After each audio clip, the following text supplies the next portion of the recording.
Do you hear that? Do you see that? There is more to what you see and hear in this shifted reality. I hear my guardian angel talking to me. This is Maria, and I have a guardian angel named Fija. Together, we will talk to you about the different shifted realities. Join us. You are listening to Ghosts in the Valley podcast. Have a peaceful day.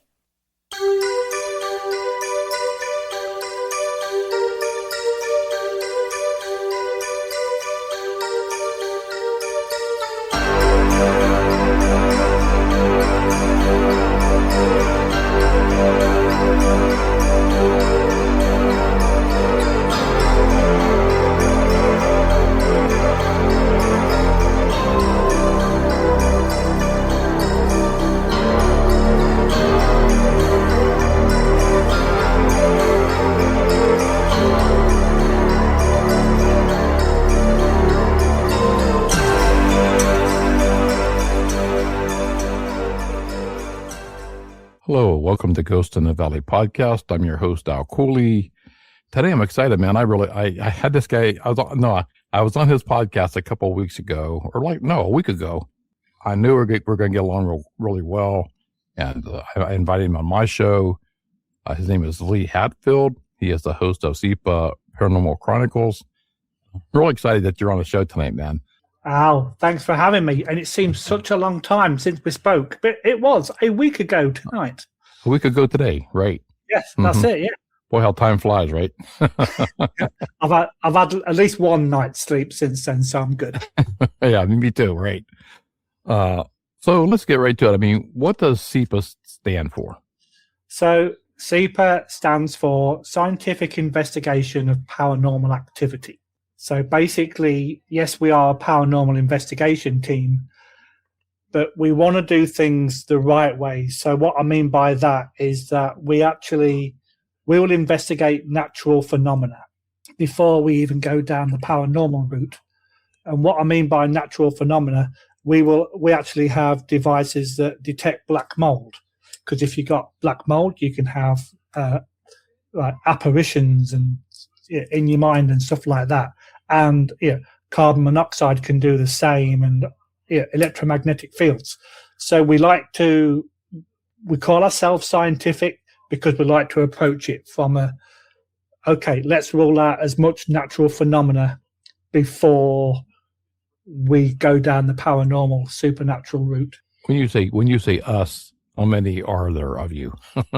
So there's 3 core members, Volta, Logan, and myself. And then we have about four other crew members. So you do go out and you investigate buildings, haunted grounds, or cemetery? What do you do? Yeah, so we've got quite a few public buildings around here, but as a lot of people will know, to go into a public location is either a lot of paperwork or it costs you a lot of money, or they just say no. But we have some really good locations around here in Ottawa. We've got 2 prisons, 2 jails that are close by that are extremely active. One's in a place called Cornwall, and the other one's in a place called L'Oreal, which is close to Hawkesbury on the way towards Montreal. And then we have a couple of mills close by as well that we do get a lot of activity. So we do go to those locations maybe once or twice a year. Yeah, that's pretty cool. You said Ottawa, Canada. So I was thinking today. I don't usually do this. I check my statistics for my podcast. I mainly look at the downloads and some parts of if it's going more on Apple or more on Spotify, more on you know what I'm saying. Where's my target audience at? So I know which media to go with mainly when I'm doing my marketing. So. Today, I went a little further. I'm like, well, okay, if it's Canada, like naturally United States, since I'm here in the United States, that's my big market. Then my next market is the UK, then Canada. So I'm looking at all these little dots, like we're at in Canada, we're at and it tells me everywhere. So I was like, there's this one dot, man. It's like right in the middle of the Atlantic Ocean. So I'm zooming in. It's got to be this little island, right? I'm zooming. There's nothing there. It says, like a submarine. So somebody on a submarine was listening to my podcast. I thought that was so cool, right? That is awesome. Yeah, and that's the first time in 8 years that I that I actually knew somebody other than standing on ground is listening to the podcast. Because usually I get a lot of stuff to where truck drivers go on by, and a lot of truck drivers listen to like your show too as well. They'll listen to like our podcast that maybe you can listen to audio without the video, or you can watch the video on the screen. But yeah, I thought that was cool. And you brought up Canada, and I said, well, they were third on my marker list today. You get your pin and put it in the board. Putting the board on the little dot, and that's oh my God. It does throw people the fact that I'm actually from England, but I'm now living in Canada. So sometimes when I get guests coming on the show, they go, "Oh, you don't sound Canadian." That'll be because I'm not. Yeah, that was my question last week to you. When I was on your show, like, okay, you're from what part of England are you from? Oh no, I'm from Canada. Okay. Yeah, but that confuses people in themselves, because my hometown is Boston, but it's the original Boston. So that's like 3 hours north of London. So basically, all those dudes on the Mayflower that came over in the 1600s, they actually lived in my hometown. So let's get to that. Let's get back to when Lee Hatfield was a little guy. When was it that you knew that you had this fascination with the paranormal? Well, I actually got asked this on another podcast, and it kind of threw me a little bit, because when I was young, I was always interested in ghosts and spirits. And I remember buying a magazine. It was called The Unexplained. And typical magazine back in the day, where it came out like every week, and after 20 weeks you got a binder and all this kind of stuff. And it had ghosts and Bigfoot and UFOs. And that's what first got me into it. I was probably early to mid-teens. And I always remember it. And I've actually found a website that I can look at these magazines now. And in one particular article, it wasn't a paranormal thing, but it was on spontaneous human combustion. And I was absolutely convinced at that young age that I was going to experience this on a daily basis. Well, of course, you don't. But that, like I say, I've always had that interest, but I never really did anything about it. And I was extremely skeptical for the longest period. I joined the military. I came out of the military and joined the fire service.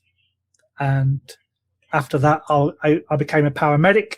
And I remember on one Saturday night, this was probably 2005-ish, the guy that I would normally work with, he went sick, so they got a replacement. They call them spares. They got a spare in to work with me. And I'm just talking to this young lad, normal stuff, football, soccer, because you're from America. And then, the weather, where do you live, what do you do, all this sort of thing. And then we got called for the first job of the evening, which turned out to be a cardiac arrest. So with me being the paramedic in charge, I'm getting him to do his normal stuff, and we're taking it in turns doing CPR. We've got the AED and stuff like that. So I'm doing CPR on this dude. And he went, you can stop doing CPR. So what do you mean I can stop doing CPR? Like I'm in charge here. You can't tell me what. I can tell you, but you can't tell me. And he went, no, you don't understand. The spirit is stood behind you, telling me to tell you to stop doing CPR because it's his time and he's not coming back. Silence. It's like, I'm sorry, what? And he went, yeah, oh, by the way, yeah, I'm a medium. Like, dude, this is like okay. So we carry on doing CPR, and I went, with all due respect, can you please tell the spirit that I've got a job to do and I'm not allowed to stop until it's a certain time. So he went, oh yeah, the spirit's okay with that. I went, oh, good. I'm so glad. The patient didn't make it. So we did all the paperwork, waited for the coroner and all this kind of stuff. Got him on the ambulance. I'm like, dude, you don't tell somebody right. A spirit stood behind you in the middle of a cardiac arrest. And it's like, yeah, sorry about that. And then for the rest of the night, it was like, so what do you see? Yeah, what do you hear? And I was quizzing him. And then that's really what got me like really interested, but I was still skeptical to a certain extent, because like we had a TV show in the UK, and to watch it now, it's cringeworthy, because there was a lot of screaming on it, and this pebble just come from nowhere, where you think, yeah, it's probably come from a crew member that's off camera and stuff like that. So, and it wasn't really until I came to Canada that I really, really got involved in that. All these books here, paranormal and UFO and cryptozoology. Mm-hmm.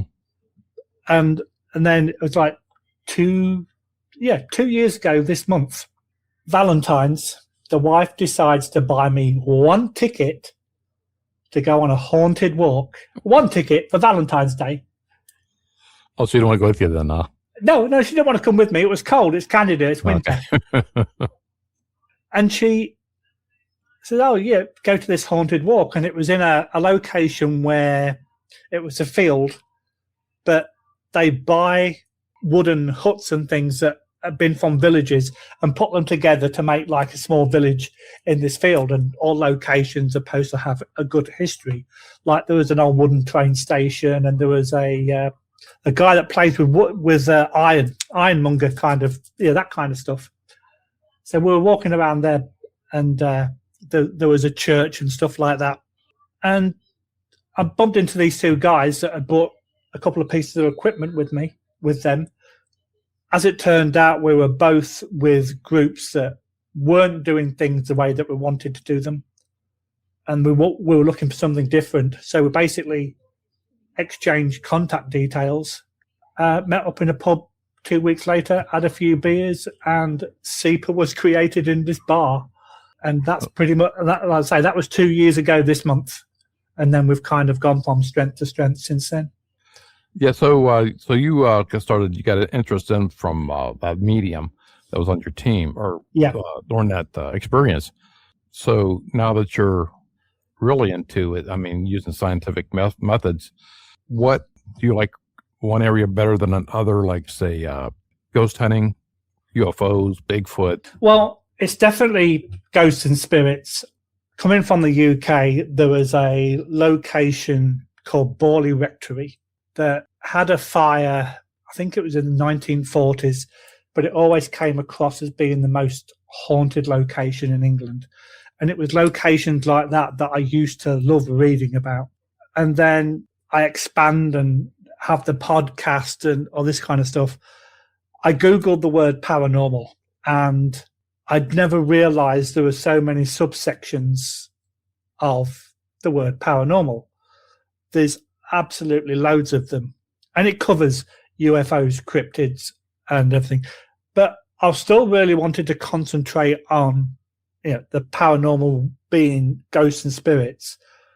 But because I've started talking to people that are UFO investigators, that have been abducted by UFOs, that have seen Bigfoot, that have seen the Dogman, I've kind of got that interest as well. But I live in a city. I don't live in the sticks like all these people that experience these things do. So I don't really have that opportunity to go Bigfoot hunting or UFO hunting. Because you've got the light pollution in the city. Luckily, the way that my building is, my apartment building, we're looking north, where the city is south. So we don't get a lot of the light pollution, but we still get some. Mm-hmm. I've got a telescope and stuff like that, but it's kind of, you don't want to do it by yourself. You don't get as motivated if you want to go out and do it by yourself. So finding people to do it with, if I had people that were really interested, I probably would do it. But currently the guys that I'm with are more based on ghosts and spirits and what they are, cryptozoology or UFOlogy. Yeah, that's about where I stand. Mine's always been spirits and ghosts and hauntings, because when I grew up in haunted house, but I do have a really big fascination with UFOs, even though I've never seen one. But I think what led me into that was the lies that the government puts out on covering these things up. So it's just always fascinating. If you have 350 people say calling in 911, 350 people calling in, they see a UFO, and yet they're going to say it's a flock of birds, or it's a weather balloon, or it's swamp gas. But and every time they cover something up, there's usually a cover up to the cover up. So, and I start digging into that, so, so my thing with that is, it's just unreal. Yeah. There was that guy in that big US inquiry a few months ago where he got asked about extraterrestrials and he went, I cannot answer that question. Dude, by saying you can't answer that question, you've just answered the question. And I was watching the Senate hearing show. What really got me was like somebody like you're saying, I can't answer this question. I mean, the reason why you're here is to answer the question. Yeah. Or the people that put you in charge is lying, or the people that's putting you in charge is right there behind that Senate desk. So it's just it's the political part that really just pisses me off. I know there's stuff out there, but one thing that I do find is the first person that I spoke to about UFOs, because I subscribe to Haunted Magazine, which is a UK magazine.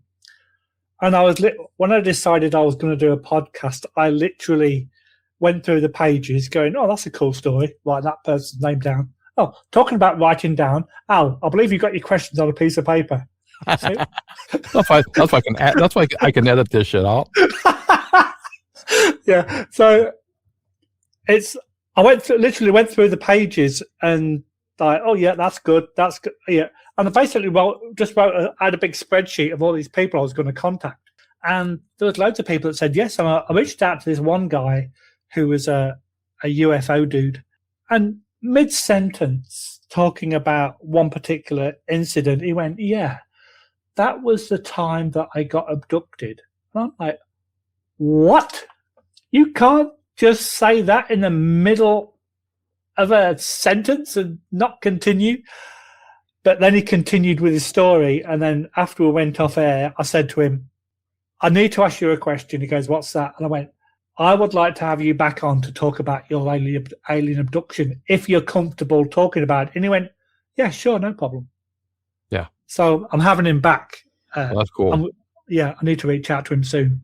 But then I interviewed, I don't know if you probably know the guy called Preston Dennett, who's quite big in the UFO world. He lives in California. Mm-hmm. Been on loads of TV shows. And he was telling me about his alien abduction. I'm not in a position, and you're not in a position, to call these people out and to say that they're liars, because we weren't there. Mm-hmm. Right. Yeah, but they were. So he was telling me this story, and I'm like, wow, if this really happened, and I've got no way of, I wasn't there. I can't say it did or it didn't, but the guest, as far as they're aware, it did happen. So you can't say no, it didn't. But it was phenomenal. Some of the information he was coming out with. He described the tall grey. He described some of the other alien beings, and I'm just like there with my jaw wide open, going, I've never spoken to anybody that had an alien abduction. This guy's telling me all about it, and I'm just like, I'm lost for words. I just did not know what to say.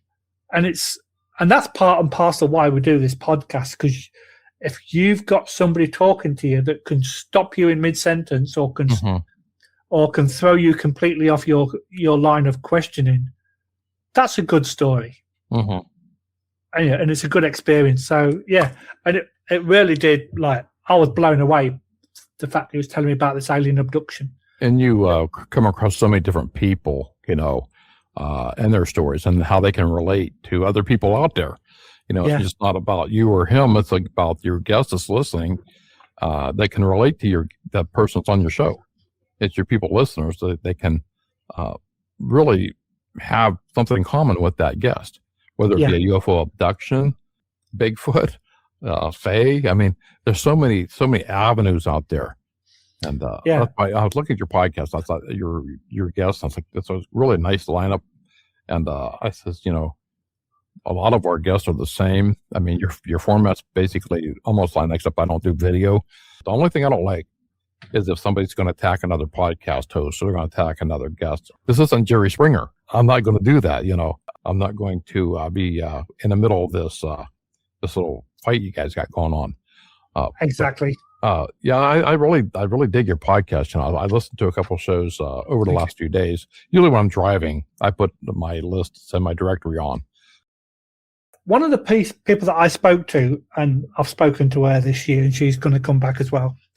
She is a fascinating person to talk about the Fae and fairies. And there's one particular part of the podcast, and I actually shared this particular segment on my personal TikTok account. And she wanted to write an article for the Haunted magazine on these particular fairies. She'd been to a meeting one night. She'd walked out of the hall, talking to a couple of friends. There was a group of trees to one side. She heard something coming through the trees, and she braced herself because she thought there was going to be an impact, and she felt something on her back. She could hear flapping wings, but she couldn't see anything. And then she started vomiting soil. And she literally says, "How crazy does that sound?" And she goes, "If there wasn't two witnesses there that saw me do it, I would never be telling you this story." These two witnesses were both mediums, and they go, "Oh, yeah." Later on, they messaged her and go, "Yeah, we think you were attacked by a demon." And she said, "No, I think it was something to do with the fairy realm telling me to take that article out of the magazine because of fairy law and all that kind of stuff." And once she took it out, she never had anything happen. It's like, how crazy does that sound when someone's talking to you about it and your jaw hits your table and you just go, "What?" And it's like, it's absolutely unbelievable. You have all these avenues to go to. Back when I was growing up, the only thing I could listen to was coast to coast radio, so it's come a long way. You had mentioned something earlier about the data you collect and you're doing those data sheets, and I'm so completely opposite. I know you do the thing with the calendar, and you know who's on the show, who's been on the show, who may be coming up again on the show. This is my calendar, man. I got one in my back pocket. I got one under my hat. I got one on by my bedstand. My wife says I'm the most unorganized person out there. I go to my band practice. Our drummer's wife has a freaking fit because I got cords here and it's hanging out this case and that case. She comes and she wraps all my cords up nice and neat, got them all in the case real nice. Next week, my cords are like a rat's nest again. I really have to get better organization. So that's my wife.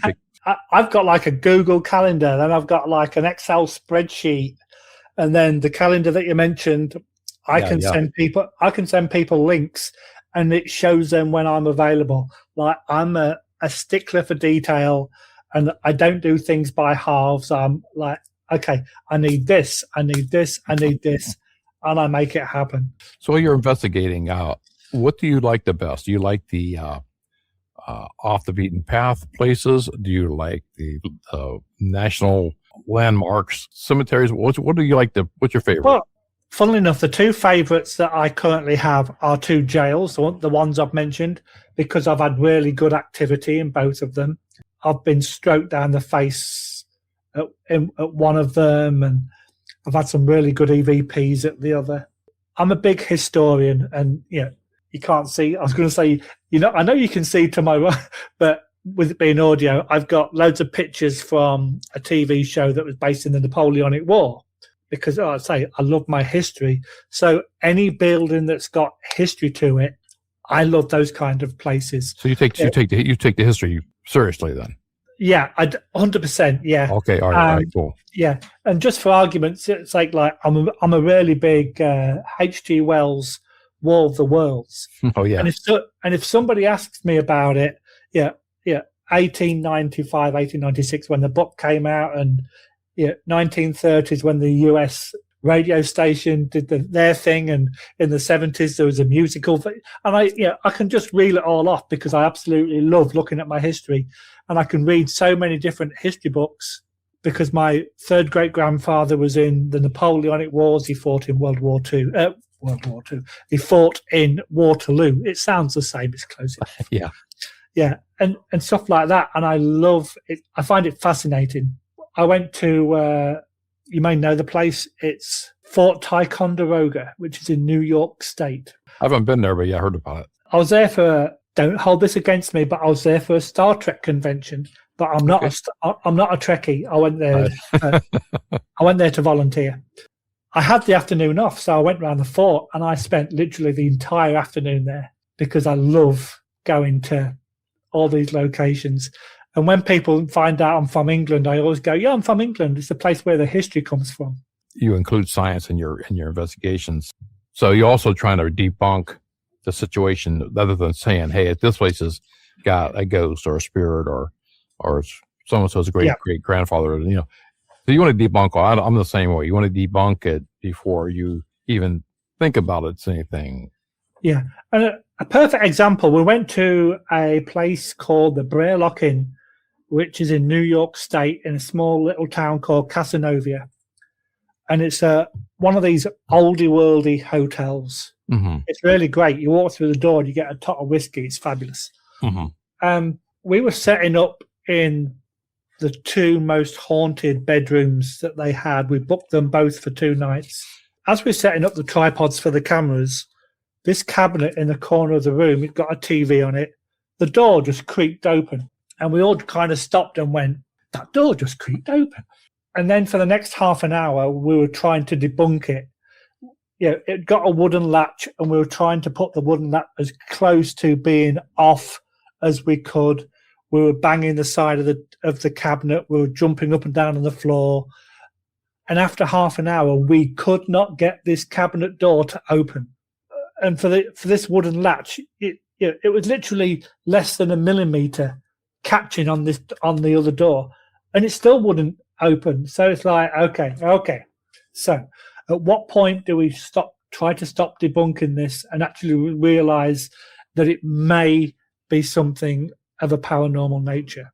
Of course, there was no cameras running by then because we're setting up, so we've got no evidence. But it kind of like, okay, we need to stop trying to debunk it because no matter what we do, we cannot replicate what just happened. And that's another thing too. When I was doing my paranormal investigations back when I was doing my documentary years ago, my best stuff happened, man, off camera. Spirits and ghosts, that all runs off of energy. So, if I've got these huge, massive battery packs, my camera, not these little things, but nice big battery packs, that's going to last me 48 hours, right? And you go from 100% to 0.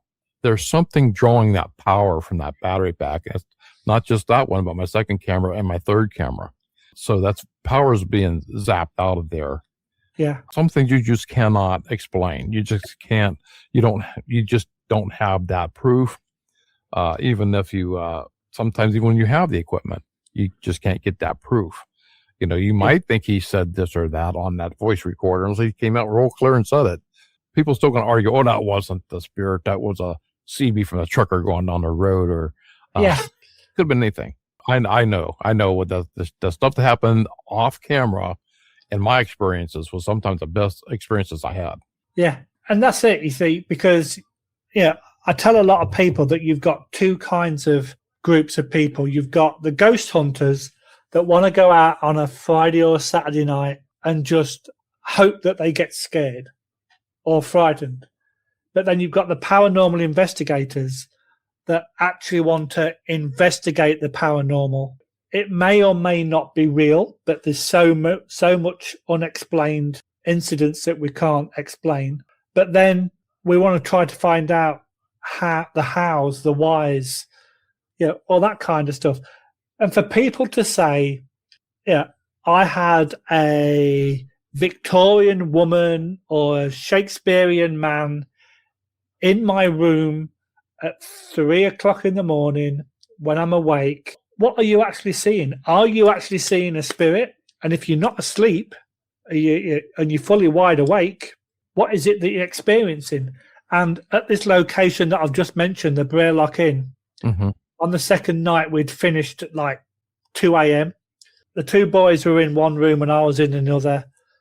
And I got this big old-fashioned 4-poster bed. It had got like the doily kind of netting over the top that, just for the record, had not moved all weekend. I laid into bed and it had got the old heavy blankets on the bed, not modern duvets. It was all old-fashioned.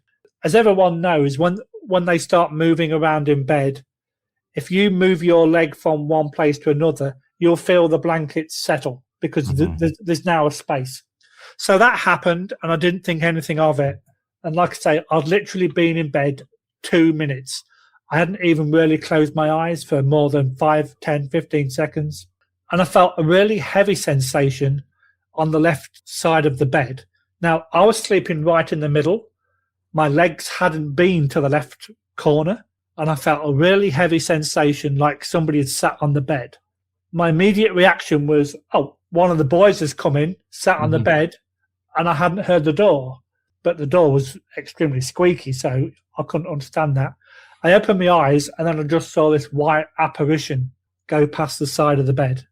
I know what I saw. I wasn't asleep. We hadn't been drinking. We hadn't been smoking. And I reached over to my right-hand side to get my phone, because I was going to take a picture of it, and it had disappeared. I know for a fact that I was not tired. I know for a fact I was not asleep. But what the hell was it that I saw? I don't know. You know, it's like you remind me a lot of like in my story. And growing up in that haunted house. It's not like I've seen her every single freaking day. You know, Yeah.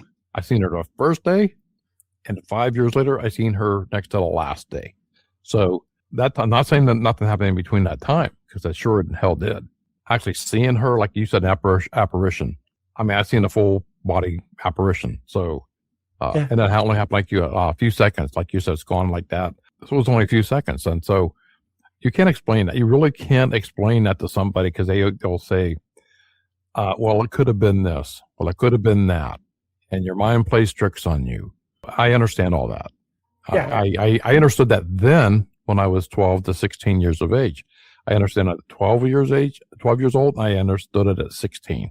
But I'm trying to debunk it. I'm trying to say everything that my dad had told me. It's the lights of the car going down the street. It's just moved across. I was already thinking of that, right? It's not that I'm just jumping to that fact that it's an apparition. I'm already trying to debunk it. Yeah. But you can't debunk something that's a person standing there at the foot of your bed as a hologram that I'm looking at.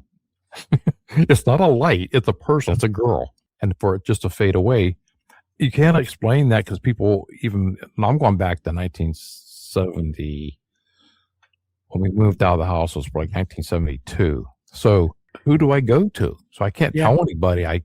You need to imagine, Lee, if you went to tell somebody, hey, I just seen a person by what were you drinking? Exactly. One of the good things about nowadays is we actually go to a couple of Comic-Con conventions as a team. We have a booth, and we have equipment, and we have video evidence and stuff like that. If you were doing that 20 or 30 years ago, nobody would have come up to you and told you their stories. Right. In this day and age, you pretty much get every man and his dog coming up to you. Let me tell you about the time when.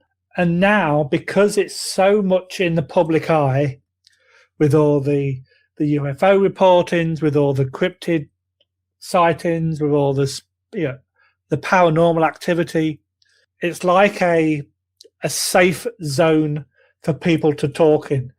If I tell people that I'm a paranormal investigator, if they've got a story to tell, they will come out and tell me that story, because they know that I'm going to believe them.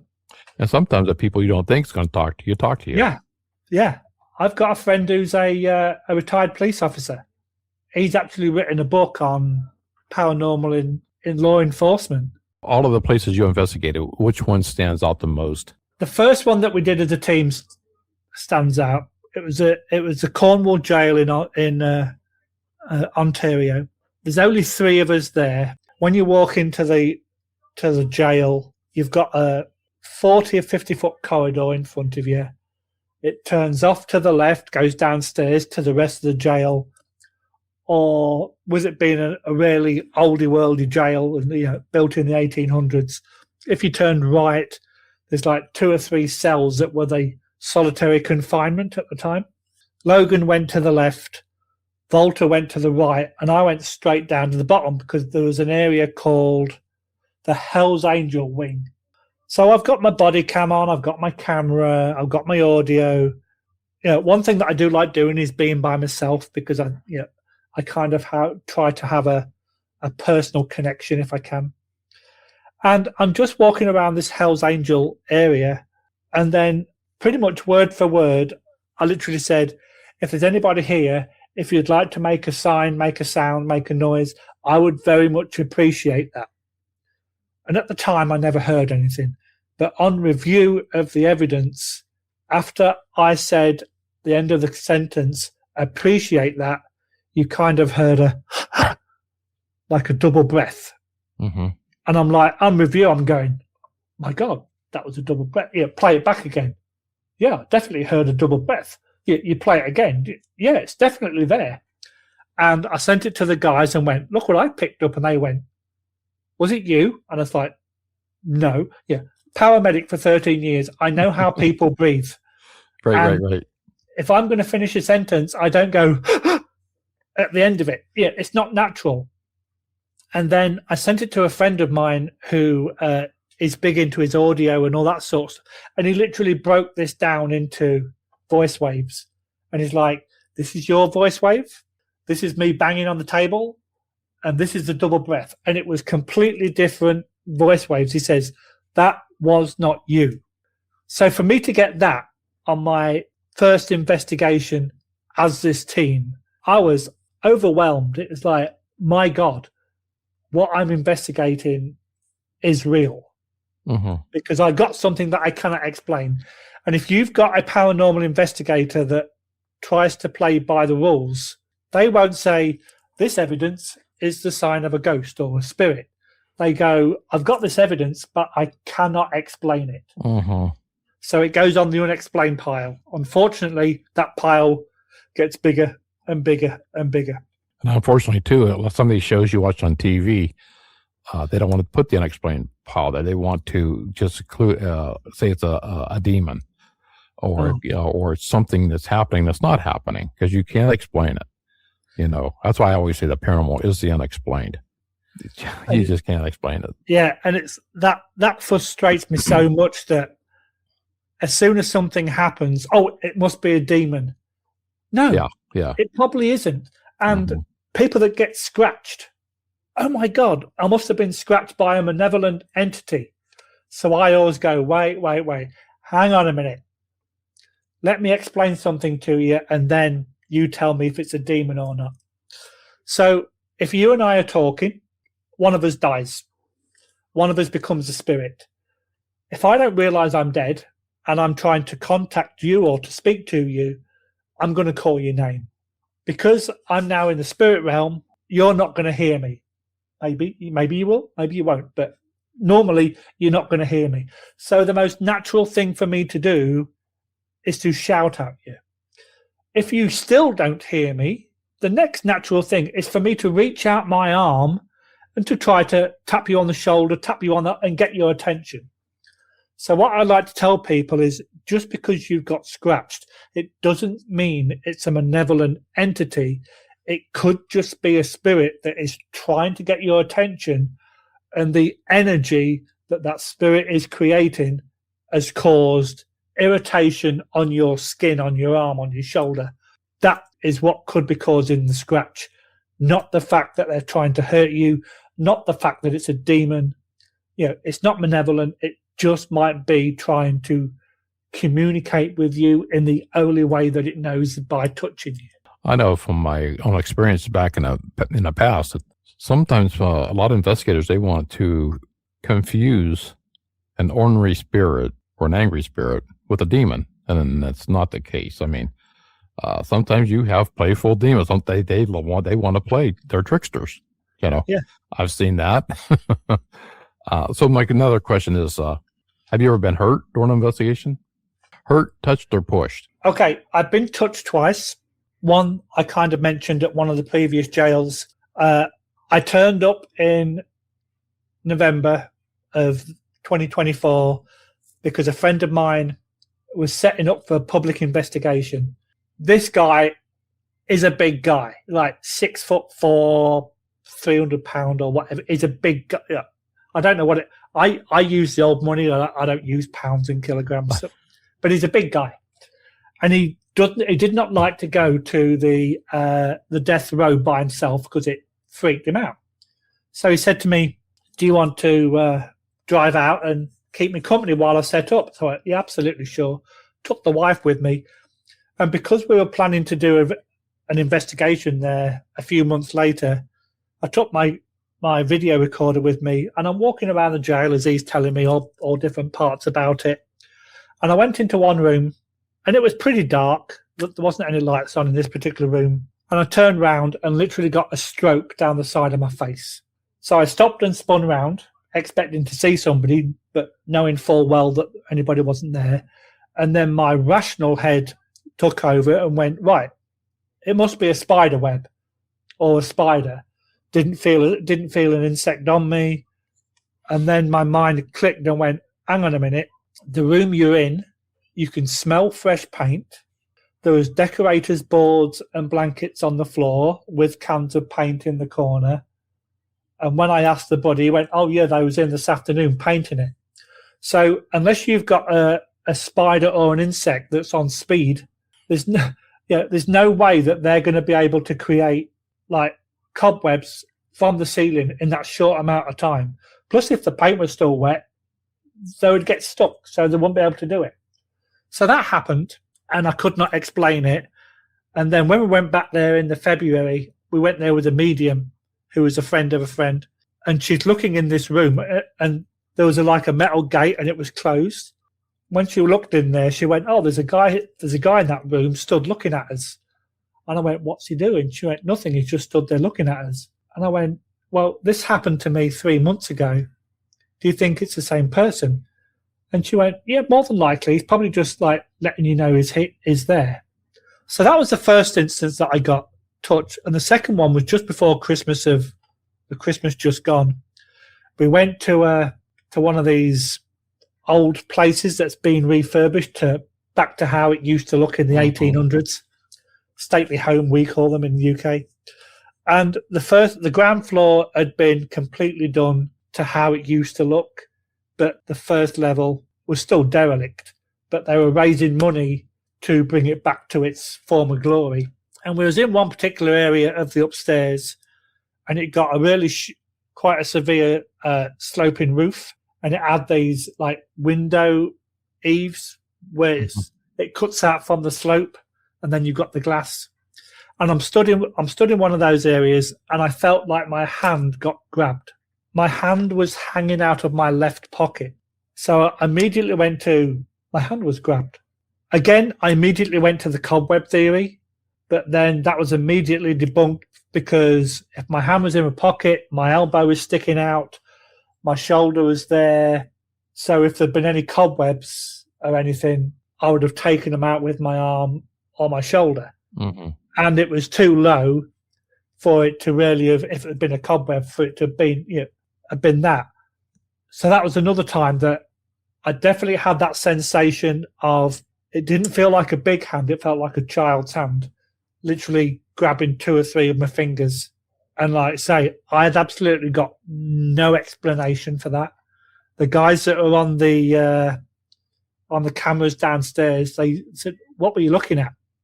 And I went, "I felt like he said, "We saw you looking around trying to debunk it, but we knew something had happened, but we couldn't see what, because obviously, infrared and stuff like that." So yeah, that was the 2 times that I've been touched per se. Never had anything malevolent, never been scratched, but they were just the 2 times in recent years that this has happened. Do you find it fascinating that time, we're talking about time travel or the lack of time, I found this on numerous guests that were on my show that have been abducted. How time plays such a big part on, and we could say time travel. We could say the loss of time. Like in other words, they were abducted to a spacecraft, and he can explain everything that's going on. The time he's put back on Earth, it only maybe was say 30 seconds in his view, but it ended up being like an hour. Another case, it ended up where this young lady was on my show. It would end up a whole night. So she wasn't put back on that roadway until the next morning. But it wasn't maybe 15 minutes on the craft that she was abducted. So I found that very fascinating. Have you come across that on the time lapse between abductions? Well, the people that I've spoke to about it, one of them literally said it felt like I was in the craft for a few hours, but then when I got back into my normal body, so to speak, that like no time had passed. His particular story, he was actually laid in bed. Number one, if you're in bed, your intention is to go to sleep. Unless you can't sleep, you're not going to be clock watching.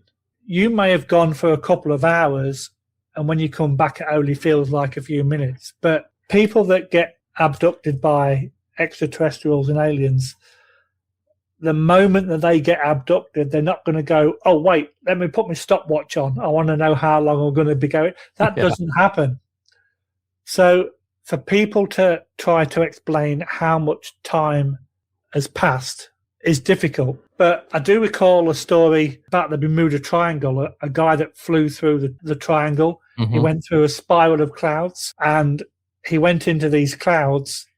When he came out the other side, he was at this location, and he knew that it was at a location before he went in the clouds, and there was no way that he could have got from that point A to point B in the time that he was airborne, because it was something like 100 miles.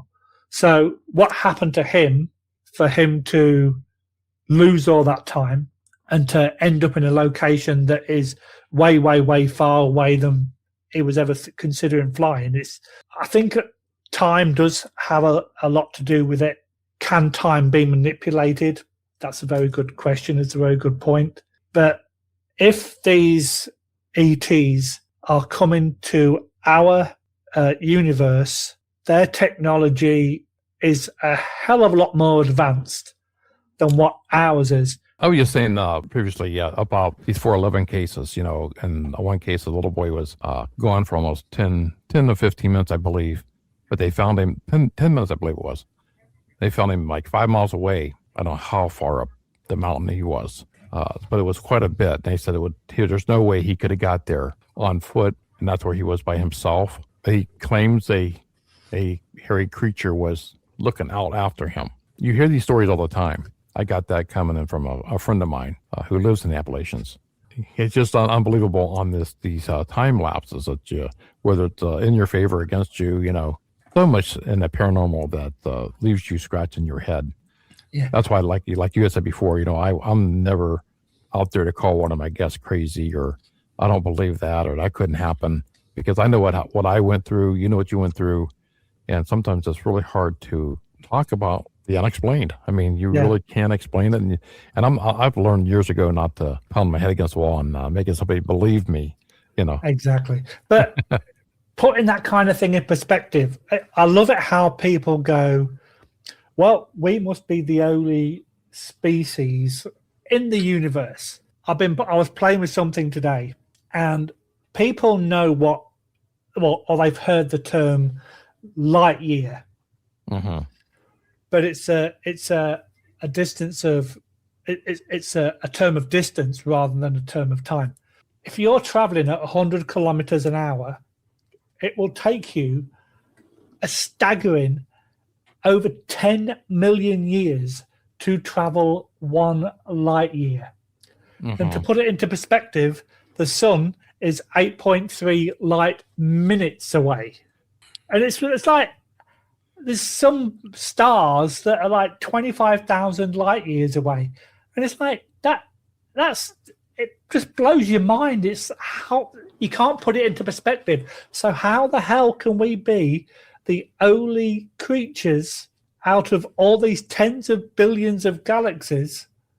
How can we be the only living species? It's impossible. Right.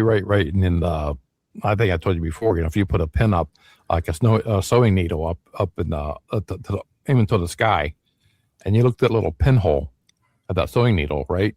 That little pinhole is our galaxy.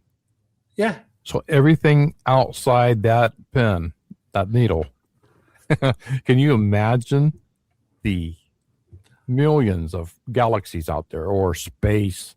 Exactly. It's unexplained, undiscovered, and they say we're the only ones that intelligent enough to. That's it. So for all these UFOs to like fly into our sky and disappear, and the speed they're traveling, when you've got information like that of how far they could be away, traveling at the speed of light may be the equivalent of riding a horse in that.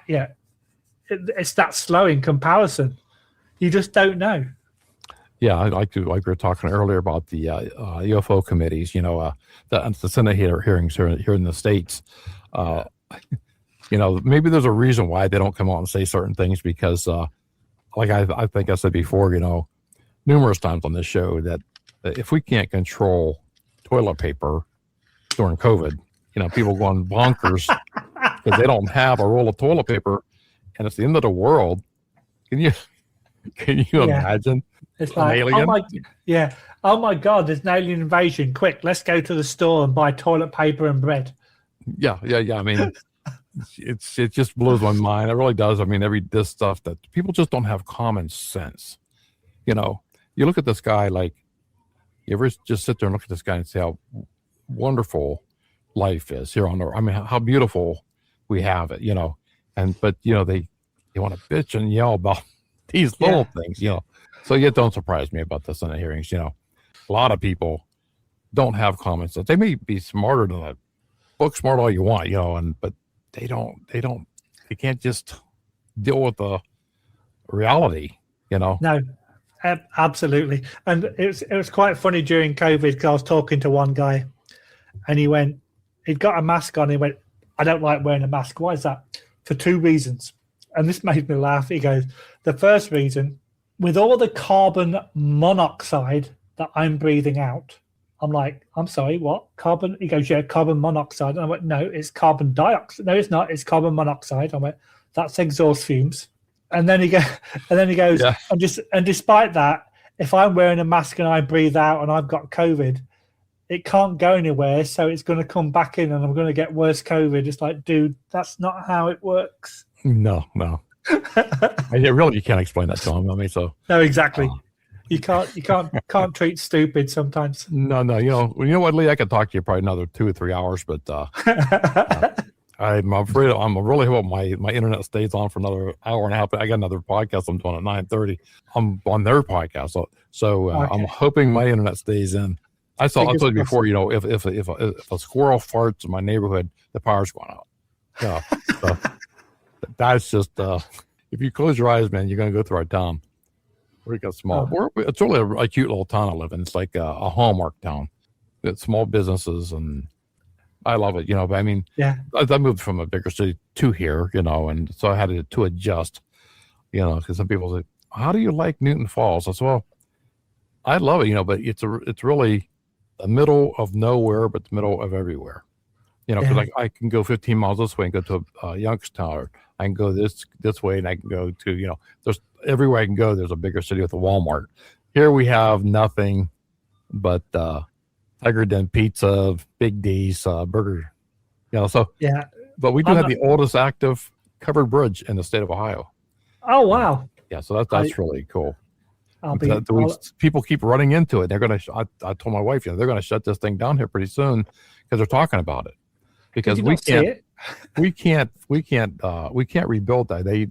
The Army Corps of Engineers have to come in and they take control of that. Right. Whenever you get the Army Corps of Engineers involved, you're waiting.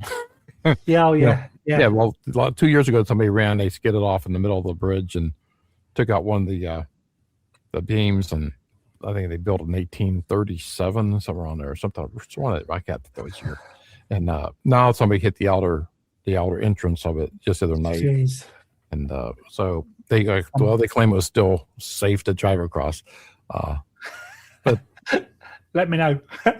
they also call it the Crybaby Bridge. So I've been there a couple of times investigating that with my recorders, and I didn't hear anything, but I have friends that have. Interesting. So legend has, like in the early 60s, it was the 60s, a woman threw her baby into the river. Wow. And that's why you hear a baby crying or the woman crying. So I didn't hear it either. Of course, I did go at the height of a thunderstorm. And that was all I gave her, this heavy rain, the lightning, thunder, That could be a bit difficult. Well, it's my pleasure, man, having you on. I know we're going to talk again, and I love your show. Thank you, sir. You got a good thing going on. Keep out. I know you said as long as you love doing it, you can keep doing it. Absolutely. So, and it's been great. I really do appreciate it. Thanks very much. Okay, Lee. Thank you. Have a good night. You too, my friend. Take care. Thanks. Bye-bye. Thank you. Thank you, Lee Hatfield, for being on the show tonight. I will put Lee's links at the bottom of this episode. You can go and find out more information on S.I.P.A, his Paranormal Chronicles podcast, and if you would just like to contact Lee and chat with him. I'm your host, Al Cooley, and thank you for stopping by and listening to Ghost in the Valley podcast.